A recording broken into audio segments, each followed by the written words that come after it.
Hi everyone, it's Maddie Brady. We're here to get real about mental health. Stay tuned for some great conversations with some very special guests. Hi everyone, welcome to Get Real. We are here with Devon Grisbaum. So we actually go way back. We went to preschool together and then did almost all athletics together, starting from track, cross country back in middle school, and then all the way swimming we did together. We really hit all the sports, but you were a lot faster. So Devon actually won the Meet of Champions in New Jersey, which is one of the hardest states in the country to win Meet of Champions in cross country her senior year of high school. And she's here to get real on running, sports psychology, really going from high school to college athletics, and then after your career is over. Yeah. I'm excited to be here. Absolutely. So why don't you get started with, first of all, the high of winning Meet of Champions and what your high school career felt like, and then we'll dive into college. Yeah, definitely.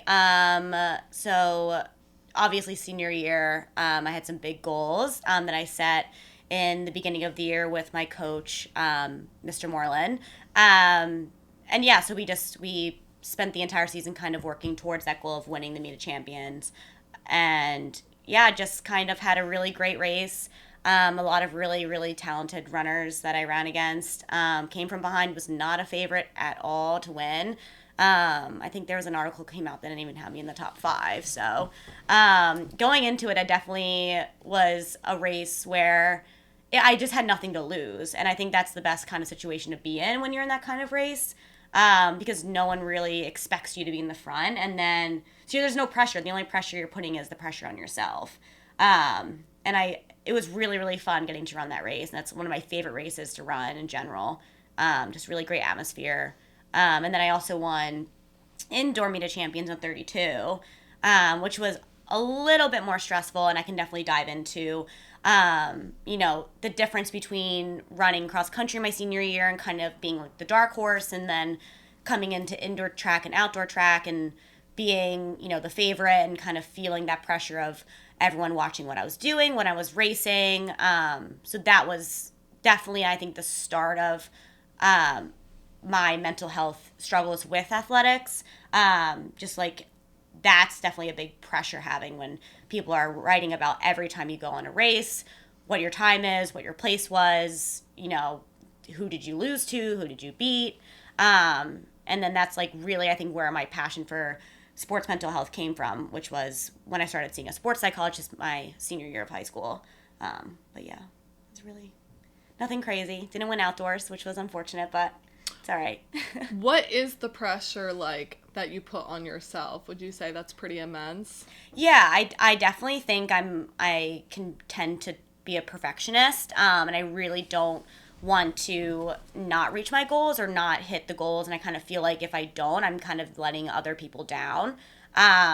So that was, and then, senior year after winning cross country Meet of Champions, and I think especially coming from not being a favorite and not, being someone that they talked about as being someone who was capable of winning. And then when I did win, I think I was really scared that if I didn't keep performing, that people were going to say, oh, it was a fluke. Oh, she's a one race wonder. And I think that as a 17-year-old kid is very, very stressful and very scary when there's, adults talking about your running performances. And I think that outside pressure was something I had to really adjust to and learn to deal with. And I think that I started seeing a sports psychologist. She was an Olympian. Her name's Kate Fonchel.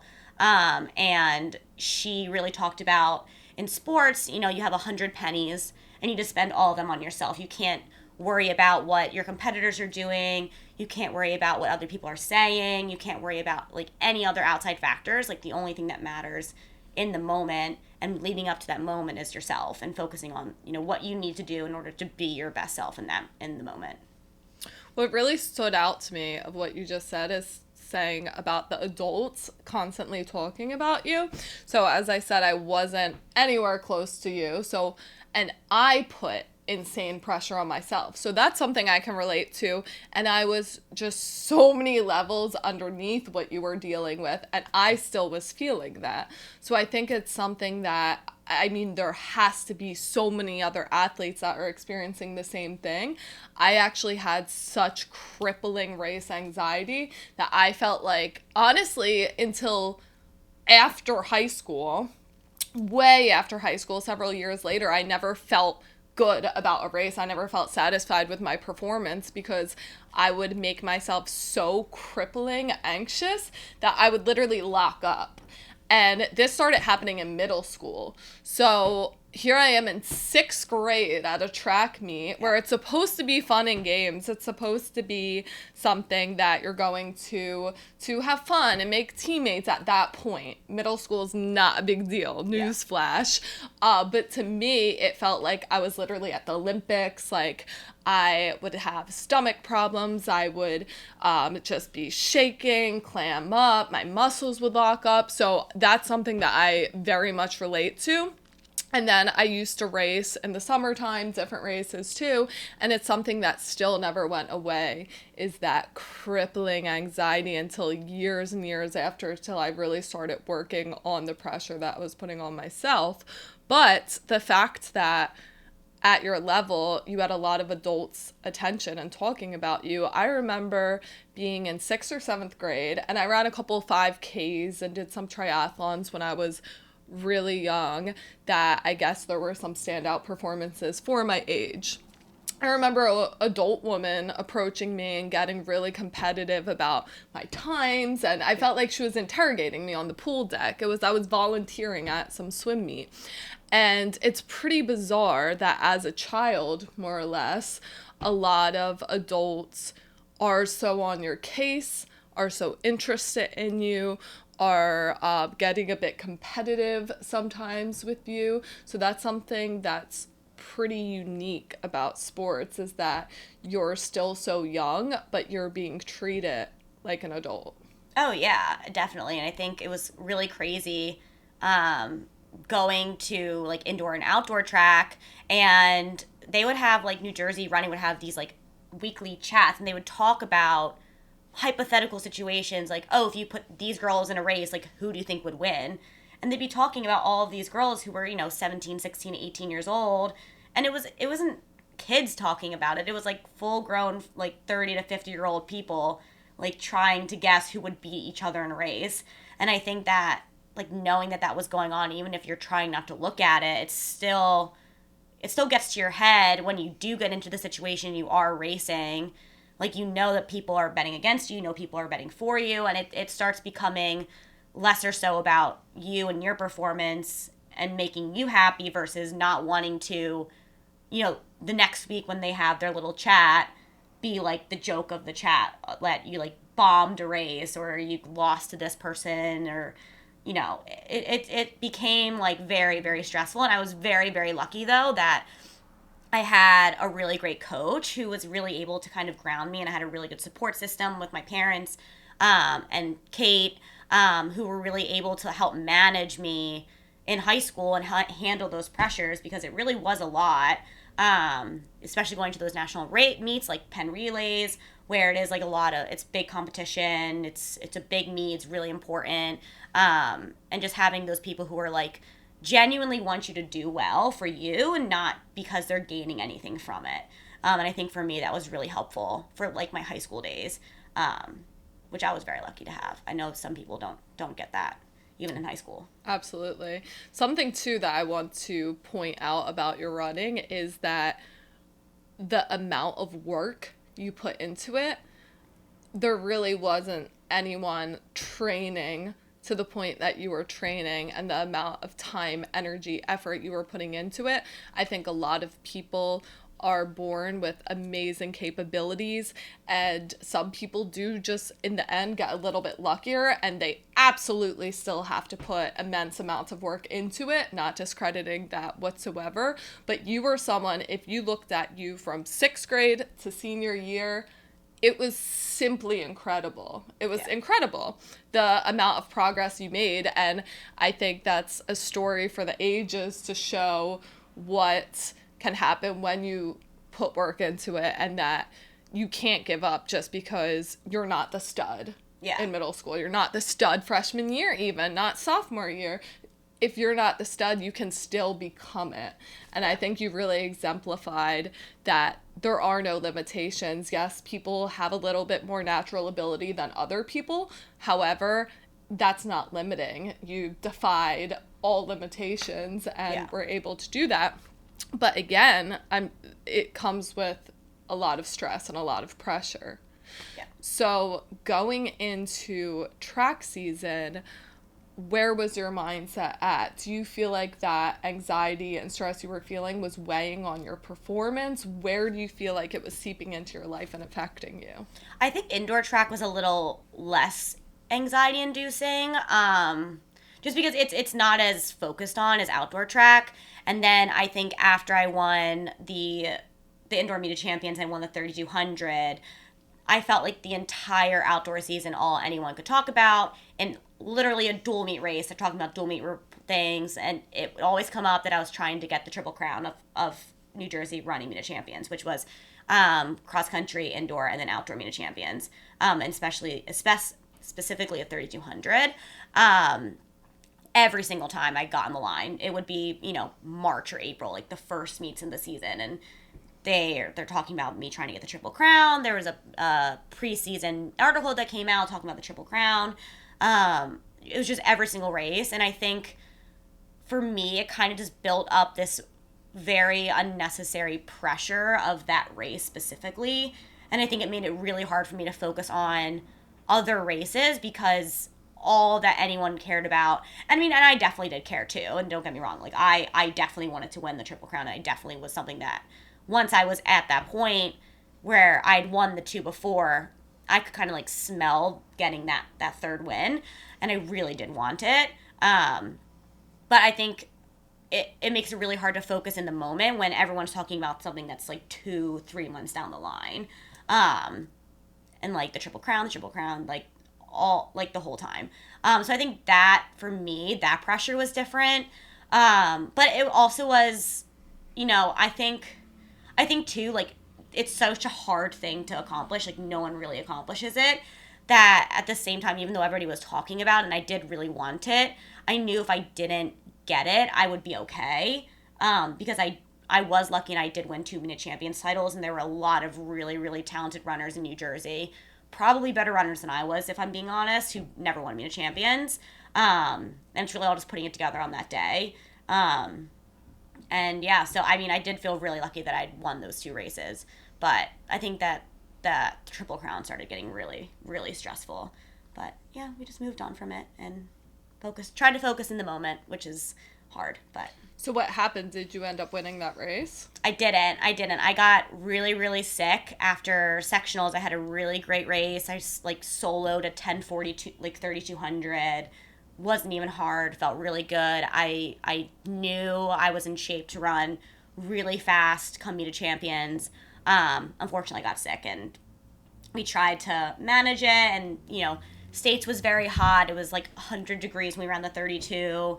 And it was back when they would do States on like a Saturday, Sunday, or Friday, Saturday, and you would race again Wednesday. So it was a really quick turnaround, and I just couldn't do it. But it's okay. It's in the past. So what did it feel like in the moment, though?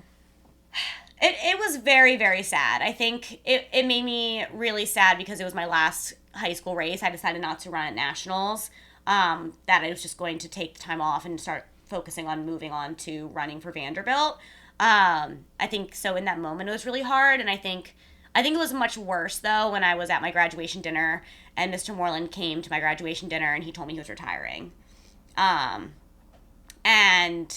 I don't think, and I said I wish I had tried harder. I don't think I had anything else I could have done in the moment, honestly.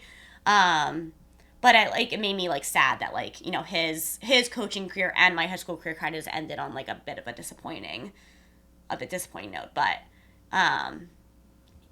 He's Mr. Morley. He did all he cared about was me trying my best. So, and your high school career was incredible. It was incredible. I know that would have been something amazing to get, but it does not take away from all your other accomplishments. It was absolutely incredible, everything you accomplished in your high school career. So then you move on to Vanderbilt. Yeah. What happens next? Yeah, so I think the adjustment from high school running to college running is pretty jarring. You're coming in. I was 17 when I started college, so I was young for my grade. In college, you get people who are in their 5th or 6th year of college, so they might be 22, 23 years old, so they're a lot older than you. They have a lot more experience under their belts of running in college. So for me, I think it was really hard moving on to and not comparing myself to girls who had so much more experience running these higher volume workouts. The workouts I did at Vanderbilt my first year were like 2 to 3 times the amount of volume that I was doing in high school. My longest workout in high school I think was like 3 1Ks. And like our pre-race workouts were like 6 1Ks. So it was like crazy amount of volume I was doing, and it was definitely a hard adjustment, and I think it was just a hard adjustment, and I think I do compare myself to people even if they're older than me, have more years of experience than me, and I want to be the best even if it's not really realistic, and I think everyone has to bide their time and be patient. I'm not a patient person. That was definitely hard. And I think college running for me, it was definitely ups and downs. And I think the biggest challenge for me was I didn't have the type of support system I had in high school. Like I said before, like my high school coach cared so much about me and how well I did just because he knew it mattered to me, not because he gained anything from it. And in college, you don't perform well, the team doesn't perform well, they could lose their jobs. So they're definitely a lot more selfishly invested in your running versus selflessly invested in your running. And that's you can feel the difference. When you're not running well, there's, a little bit of not nice things that go on. And, there's like under the table like punishments basically of you're not performing. So that was something I wasn't used to. What were the punishments? So like they would like take away like specific necessities. So like we would have massages. If you're not running well, you don't get massages. If wow. I had a back issue, like you're not running well, they would take away your chiropractor appointments. Wow. So it was like kind of like these little things that like you don't really see as punishments, and they would always say like there's only a certain amount of spots, but it definitely you knew if you didn't run well, like, oh, I'm not getting a massage this week, or oh, I didn't run well, I'm not getting this. I kind of felt like they were taking things away from you just because you didn't run well, whereas like maybe you needed more because you weren't running well. Exactly. Maybe you need it to speak to somebody. Maybe you had something going on that week that you really had to talk about in order to get to the next race. Everyone responds to different things. Some people do respond to the tough love approach, but other people do not. Yeah. So it's really not beneficial for a coach to have one size fits all solution. Yeah. And you see a lot. I mean, I can only imagine, this is something I've never had to go through. I can only imagine being the absolute star and then having to just go be another person on the team. And that's something, so my older brother rode at Penn. I've had other amazing friends from our team that are very, very close to me, run at Ivy Leagues, run at huge, massive state schools, all of that. So it's something I've seen with a lot of my friends and seen firsthand that I'm sure it does weigh on you. And there's a story that is absolutely devastating there was a runner slightly older than us that was the most beautiful girl. I was taken aback from her seeing her run. I saw her run at the Meet of Champs in outdoor track, and she just looked so beautiful, so happy. There was something about her that it was like a movie star aesthetic to her, where I was literally obsessed with this girl. And she went to run for Penn. No longer was on that level. Obviously, no one was inside her head. Nobody knew what the exact causes were, but she ended up committing suicide freshman year of college. And I read her book. My friend actually sent me her book when I was in a facility for eating disorders, because I think she saw some alignment, even though, again, I wasn't on that level. There were still certain things I felt. And reading her book, I literally took notes in the corner, and there were a lot of things that I had felt in my life from reading her story. And unfortunately, that year, I think 6 people from Ivy League schools, or possibly Penn alone, I don't know my facts on this, commit suicide. And it's absolutely something horrific. And it is a reality of going from that high to a very low. You're away from your parents for the first time. You're away from your friends. You're away from your support system, your coaches that truly care about you. You're absolutely yanked from this ideally perfect environment where you are a superstar and you have so many people that love you around you 24/7 to an uncomfortable environment. You don't really have any friends yet. You don't have your footing. You've never lived alone. You don't know how to work a washing machine sometimes. I mean, it's everything hits you all at once. And then on top of that, to feel that insane amount of pressure to perform, and if you're not performing where you thought you would or where your coaches expected you would, that those feelings that come along with it just must be heart-wrenching. And unfortunately, there's not something we've addressed. There's not the support system, or at least there wasn't in place to be able to cope with that. Yeah, I mean, I've been I even said this at Vanderbilt when I was leaving. We do like an exit interview, and I even said it.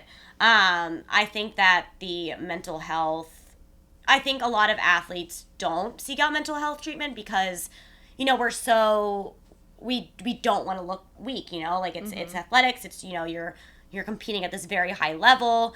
And I think individually, I felt like I was very, very stressed out during college, all 4 years.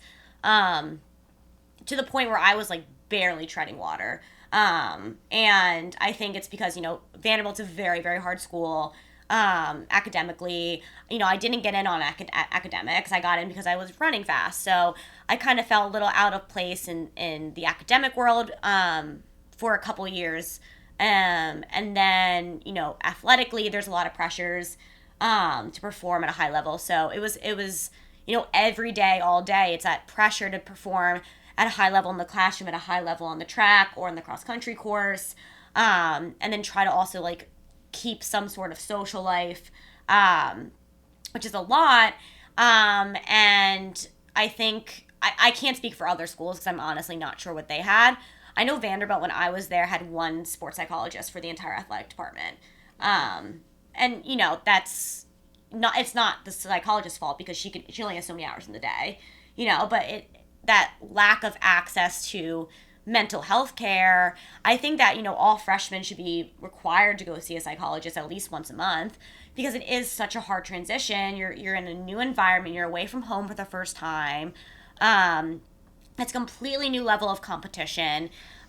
You're with new people and, a lot of your friends are your teammates, but at the same time, like, you're competing against your teammates for these spots, like, you want to beat your teammate because you want to be the person who's the best on the team or who's getting the coach's attention or who's going to get the start, if it's baseball, like, you want to be the one starting or you want to be the one starting in football. And so it's like your best friends are also your worst enemies because they're also competing just as hard for the exact same spot, for the exact same attention. So I think it's kind of really, really hard to manage all of those things, while also being away from home for the first time, while losing your support system, like you said. And I think that I mean, I know everyone's probably seen it in the news. Like, there's been a lot of recent suicides with college athletes just because the pressures are just so immense. And I don't think a lot of people realize it. See people talking on Twitter. It's March Madness right now, and there's an upset. Like, Purdue lost last night. That's a huge upset, and I'm sure those players are feeling the effects of that. And it's all over social media that they lost. Everybody's talking about it. Mm-hmm. And college basketball players, they're 18 to 22-year-old kids. Like, they're not... People forget that how young we are. It's all over social media. People are betting money on these people, and they're just like... They're college kids. They're kids. They're kids. They don't even have, like, their own way to pay for themselves, So... Absolutely. I think a lot of people forget about that. Mm-hmm. I mean, I even saw... So, how I said I was more so a high school runner. I got my eating disorder senior year of high school. It was extremely apparent that I had an eating disorder. Extremely apparent. And it really wasn't addressed. I was still running track. I was still doing races. I remember one day on the boardwalk, I was doing a track workout because our track was under construction, and I was so physically weak in my head. I just kept thinking, like, I don't even know if I'm going to finish this workout because I had berries that day. That was the only thing I ate.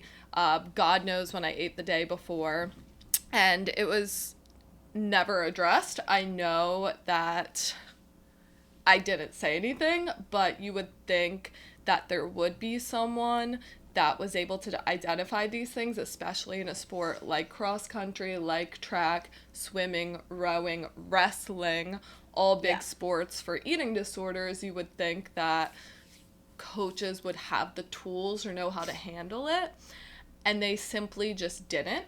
And I'm not putting any blame at all upon them, but I think it's something that as a community we can get better at moving forward. I went back a year or two after I was in recovery of my eating disorder and slightly helped out with the track team. I remember trying to have these discussions, and I wasn't fully comfortable with it to the point where I would now. Now I think I would have a lot more advice as far as the eating and being open about that, but I was trying to give as much advice as possible about girls that cried after a track workout, doing a lap with them and trying to talk to them, because I have been in their shoes and I understand what it feels like, and I wish there were more people trained within the school, within coaching, that knew how to identify the signs, because the signs are pretty blatantly obvious if you know what to look for, but some don't know how to approach it. I really don't know where the lack of education is, but I think it's something that they could absolutely work on, because looking back, I wish at that point I was kind of teetering on the line of wanting to talk about it, wanting help, but I wasn't able to say it. And somewhere along in the end of my senior year, I flipped the switch where then I was like, I absolutely don't want help. I'm keeping this a secret. I'm not talking to anyone. I became extremely closed off to any help at all. But there was a point where I desperately wanted help, but wasn't able to ask for myself. Yeah. I think in the sport, like you said, like running, swimming, all the sports, it is very prevalent. There are girls and boys who have severe eating issues, and I think it comes down to the fact that I know for running specifically, everyone talks about your race weight and your perfect race weight, and you can't gain weight from your race weight because that's like your optimal weight to run your fastest. Like that's the best weight you're going to be. It's the best you're going to run, and it's this fine line. And I think what happens, I can't speak from your experience, but I think what happens to a lot of girls who get to that race weight and they maybe go a couple pounds lower and they run a little faster. And then they go, oh, well, if I lose 2 pounds and I run 10 seconds faster, what if I lose another 2 or 3 pounds? Am I going to run another 10 seconds faster? And it kind of starts this spiral of lose more weight, run a little faster, and you kind of get into this cycle of, if I just keep losing weight, I'm going to start getting faster. And I think what happens is you just kind of get like addicted to it almost. You get addicted to this like this control that you have over how fast you can run, because the lighter you are, the faster you run, but it only goes so far, and then your body starts breaking down, and you start getting stress fractures, your bones start breaking, you lose energy, you start getting slower and slower and your body just can't handle it anymore. You get to the point where you can't do it anymore. And I think a lot, I mean, I'm not sure. I know that there were a couple girls in my team who probably had some eating disorders. And I would say it's extremely prevalent, especially when you get to the college level. Extremely, extremely prevalent. Yeah. Where there's probably more that have them than don't. Yeah, I think there was a couple girls who said that they did, and I think even those who didn't say that they did, I know, like, I definitely had issues with my body image when I was in college. Everyone's stick thin, everybody has six packs, like, we're running around in like spandex and sports bras, we're running around like basically in a bikini all day. So definitely, like, looking at everybody else, you start to like microanalyze how you look. Like, oh, that girl's stomach is more toned than mine is. Oh, that girl's legs are thinner than mine is. That girl's arms. And it starts getting into your head and, like, warping how you see yourself. And I think, too, like, in some aspects, I think some coaches do encourage it. Because the girls who, they start running faster. And then they get more of the attention. They get all the rewards. And then, so it kind of is almost like this, like, positive reinforcement, because the girls who are running the fastest, even if they're not healthy, even if they're not doing it in the right way, even if they're not doing it, by working hard and improving, they're doing it by this really unhealthy cycle of running in the mornings when you're not supposed to be running in the mornings, and doing extra sneaky runs, and, like, cutting a power bar in half, and measuring how many calories you are, because you can't eat over 1,000 calories, and measuring their body fat percentage every day. And they're the ones getting all the attention, and the girls who, like, might not be progressing as fast, but they're trying to do it in a way that's healthy, well, they're seeing the positive reinforcement that the girls who aren't doing it in a healthy way are getting, and are going, well, why don't I just do it that way? It's so much easier. And that's how quickly, like, a whole team, it can spread like wildfire. Because it takes 1, 2, 3 people who aren't healthy and getting that positive reinforcement, the whole team starts doing it. So it can spread very quickly. So I think that's definitely not a good quality that a lot of college teams could probably have. Yeah. I know for me, how I even got into my eating disorder, I eventually had a lot of other factors fueling the fire, but it did come from summer before my senior year of high school. I felt like I never truly performed to the level that I wanted to. Junior year, I went into it ready to roll, ended up getting an injury, and then running my whole championship season with mono and not knowing. So then going into senior year, I had this mindset of who cares anymore. Just for that summer, I just kept thinking, who cares? I'm having fun. Put on about 10 pounds partying, eating pizza at 2 o'clock in the morning, skipping runs, all of that boiled together, came into the season doing horrible. So all of a sudden, I went from who cares to, oh my God, I care. Yeah. And then just could not handle what was going on. So ended up losing the 10 pounds.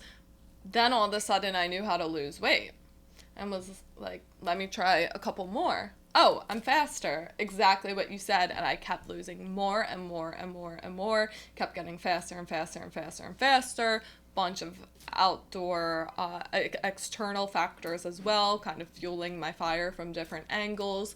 But that is definitely something. And then, as I said, I never really did anything impressive in high school. I did end up having some impressive times later after high school, some 10-milers, some half marathons that I really was pretty quick. And I used to think, man, I wish I started this sooner. Yeah. I wish I got into this earlier. Oh my gosh, I could have been so fast. I'm so fast now. So it really is horrible until all the consequences start hitting you, because you are quite literally destroying your body. But I never felt like I could talk about that. And then when I got to the point, so I went back to school and did a season for a little school and did one cross country season. It was D3. So I kind of was the star for a second because it just was not a very competitive program by any means. So at this point, I decided to be a lot more open. And I bring this up because I want to highlight sometimes the risks of you think it's so good to be open all the time, be able to talk about things. So I told my coach that I was sober. I told my coach a lot of things that I would have never opened up to any other coach about. But I thought, like, this is new me. I'm so open, all this stuff. So I was pretty open with that. And then I was really struggling being back in college. I didn't feel like I fit in. I was a lot older. And I was really in, like, a bout of depression. And I started feeling the stress again, getting towards championship season of cross country, putting a ton of pressure on myself because that's the only thing I cared about in my life at the time because I was super depressed about everything else. Just didn't feel like I fit in, all this other stuff. The coach later ended up, so this is where I say the lack of education. This particular coach did not tell the school, did not tell a guidance counselor, did not tell anyone, as I'm openly telling him I'm struggling because I'm really depressed right now and X, Y, and Z. So later he ended up messaging me and hitting on me. Oh my gosh. And it's actually something I don't talk about quite often because the sense of betrayal and just disgust I felt, where now there is a situation where I did open up and I was trying to be honest. I'm never going to be the person that's going to run to the athletic director and say, oh, I'm so depressed and this and that. Like I was able to give a little bit, and then that's the response I got. Obviously it wasn't at an elite school, so maybe they didn't obviously make a good coaching decision there or have the best coach. But I mean, the lack of education within the departments is just quite astounding. Yeah, I had a similar experience actually my senior year of college. I came in best shape of my life. I was running 70 miles a week. Just I was ripping workouts. Like I've never been running so fast in workouts. I've never been running so well in recovery runs. Everything just felt really, really easy. I was in great shape. And we started racing. And I had this crippling anxiety.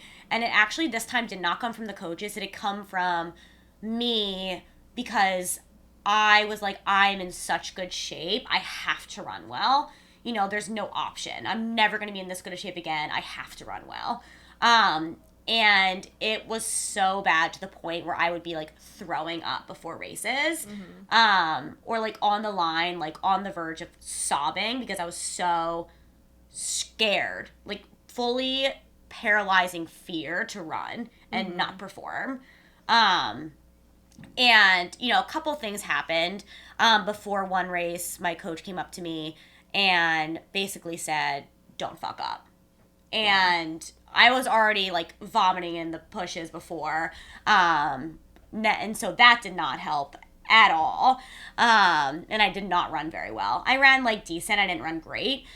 But I kind of knew that this was going to be an issue for the season. Like I knew that this race anxiety was not going to go away on its own. I really needed some help. And I went to our assistant coach who, I really trusted, and I thought, she would be a really good advocate for me. And, I saw her as someone very similar to Mr. Moreland, and I thought that she like genuinely cared about, my well-being and my personal performance. And I said to her that I was having a really, really hard time with the race anxiety, and I really needed to, I asked her if she could, figure out a way to get me on to see the sports psychologist. Like I said earlier, there's only one sports psychologist, so you had to basically get referred in by a coach to see the sports psychologist. And basically her response was along the lines of, well, everybody has race anxiety, you just need to suck it up. Yeah. And I had, I think, probably the worst year of college, maybe minus my freshman year because that was just a mess. But I don't think I've ever been like just so miserable for an entire year. I would call my mom every single night, just like sobbing, like every single day before practice, begging her to let me quit. I just like literally couldn't take the pressure anymore. And I had a decent cross country season. I ran horribly indoor and outdoor track season. I think that just was because I was just kind of done. Like, I think mentally I was done. Like, I had nothing left to give. And I would call her literally like begging her to let me quit. And I think I was actually in such a bad state. I would call her and ask her what I should have for breakfast, lunch, and dinner. Because I literally couldn't make any decisions for myself. Wow. At that point. I was basically just like trying to like survive and get through it. And I think that was it was really, really hard. And I started seeing just like the regular psychologist at Vanderbilt, and she was really great. And she definitely like helped me through a lot of uncertainty. Like, I was applying to graduate school, so I didn't really know where I was going to be living. On top of trying to perform highly in the classroom, I was doing research. I was running and trying to figure out a way to get back into running at a decent level. And just like not really feeling like I had any support from my coaches or like a lot of my teammates. I kind of just felt like I was on like an island by myself.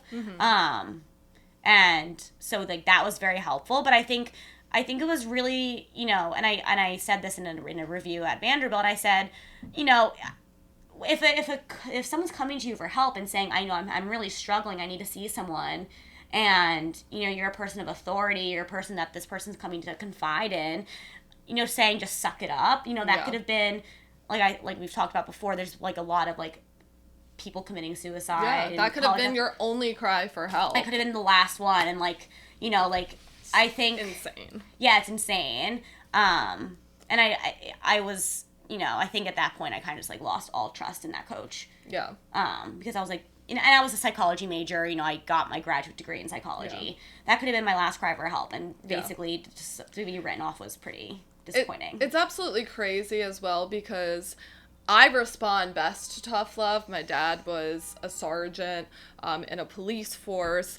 I am a very intense person, although I try to be so empathetic and so give my heart out to everyone else. I'm a very intense person, so I respond to intensity. But there's a way as a coach, as anyone involved with the athletics, to be intense and to also be there for somebody and to also be supportive. My mind immediately goes to a woman that coached me very briefly, unfortunately. She ended up not coaching too long, but she was extremely intense and also had empathy and knew when someone wasn't just being lazy and actually had to talk, actually needed help.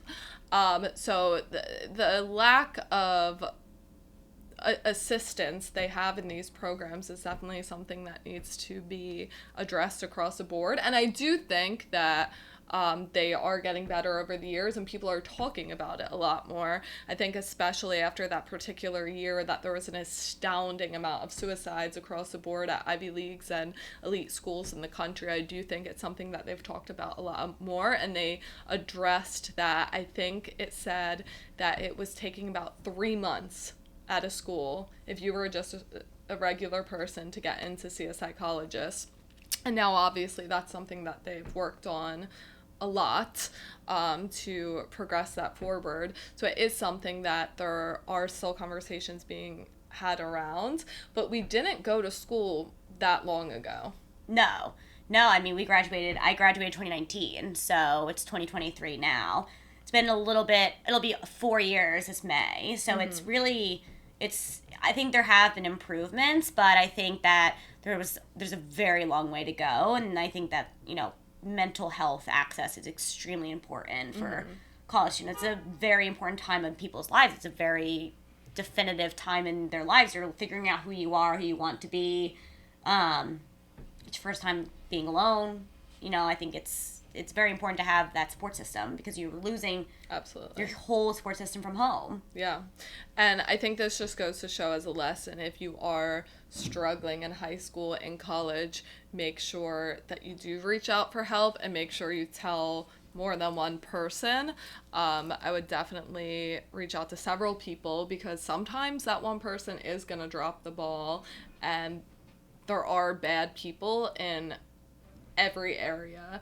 There's people that prey on weak people in every area. There's people who are just negligent in every area. So there are going to be some in coaching. There are going to be some in every area of life that you go to after.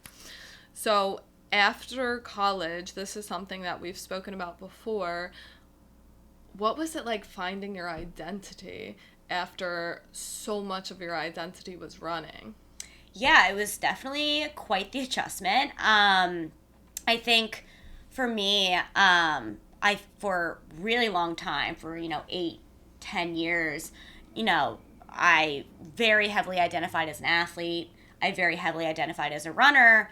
And when I retired, I kind of was not in the place where I could keep running. I kind of needed to take a full break, and I really didn't work out for like 2 years. I just fully was just not mentally capable of doing it.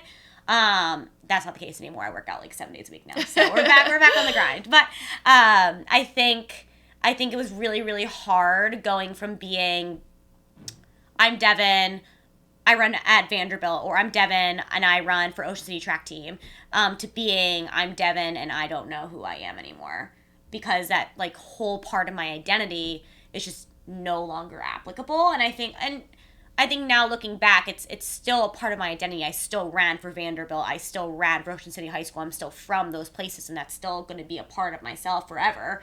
But I think when you were in it, and that was like such an important part of your life, and then you lose it, it's very, very difficult. And I don't think enough emphasis is put on that transition from being an athlete to not being an athlete. I think across, all levels, high school, college, professional, I think it's very weird kind of going from this thing being your entire life and like the reason you get up in the morning to being no longer. And then learning how to work out again from not being in sports. Like for me, it took a really long time to learn to work out just because I liked it. Not because, I have to go for my 10-mile run because I have a race in 2 weeks and I need to make sure I get my miles in. Versus last Friday, Maddie and I went for, 8 miles, 7 miles? Just went for a 7-mile run just because we wanted to. And like switching that mindset, and also switching the mindset too of going for runs and not having to run 7-minute mile pace. And that if, I go for a run and I just run and it's 9-minute mile pace, no one cares. Yeah. It doesn't matter. And kind of not comparing where I am now with running to where I was when I was training at a high level to race at a high level. And that's definitely a weird experience for sure. Yeah, I think it's hard to find your identity after. It's something I went through as well, just because I started running so young and kind of became this runner girl so young that it definitely is an adjustment. And then, as you said, I think there's so many steps along the journey of, okay, now I'm not going to run at all. Oh, wait, I actually love running for myself. I am going to run. Oh, I have to go X amount of miles. And there's so many steps along the journey where I feel like today I'm at the perfect place. I'm so grateful. I just said in my last episode about this run the other day where I was literally smiling as I was running down the road, and that's something that wouldn't have happened a couple years ago. I still would hold on to these expectations where I have to do this, I have to do that. Oh, I can only do 3 miles if I'm not going fast. There were so many rules that were just made up in my own mind that I had to learn to completely release. And I do think I had to take some time off away from it to realize how much I loved it and how much I need it in my life, and that it wasn't that something that was hard for you at a point can be something implemented beautifully into your life again and be something that you truly love, because I think all runners are passionate about it to a point to be able to put yourself through those races, through the hard parts of it. So at the end of the day, you do have a love for it, and that's why you initially did it in the first place. So I think it's rediscovering that and finding the healthy parts of it and running with that. Yeah, definitely. Definitely. I agree. 100%. I'm still refining my love for running again. I did lose that for a little bit. Yeah. But I'm definitely refining it. And I'm glad that I'm running again, and I'm glad I have Maddie to run with me. Yeah, absolutely. No, I had a little bit of an escape. I had a summer job I was doing for quite some time that had athletics tied into it. So I feel like I got a little bit from that, and then leaving that, I think, was my main identity crisis, where I thought, who am I now? Who am I without it? And finding everything else that you are additionally. It is Devon the runner, Maddie the runner, as well as we're multifaceted human beings with several other things going on in our life, and being able to not have tunnel vision mindset and being able to see everything else that we are. Yeah, definitely. Other than runners. Definitely. Yeah, I totally agree. Thank you so much for coming on and getting real. I also just wanted to run through before we close the episode, because we did talk about how with eating disorders, it does work for some time until eventually you start to break down. And I don't think it's something that I talk about as some of the side effects and what to look out for. So I would definitely just be conscious. Something that can happen, you can end up getting osteoporosis from it. You lose your period as a female, which is the essential health of your entire body stops to function. Your teeth can start to erode. There's several factors that I think I'll do an entire episode on that to look out for, so that people are able to identify when they're in a state of crisis, because although it can seem like it's working for the time being, it's something that in the long run will absolutely kill your body. Definitely. So, I totally agree. Well, thank you for coming on and getting real. Thanks for tuning in and getting real with us. Podcasts will be posted every other Wednesday on Spotify and YouTube. Please reach out via DM if you want to chat.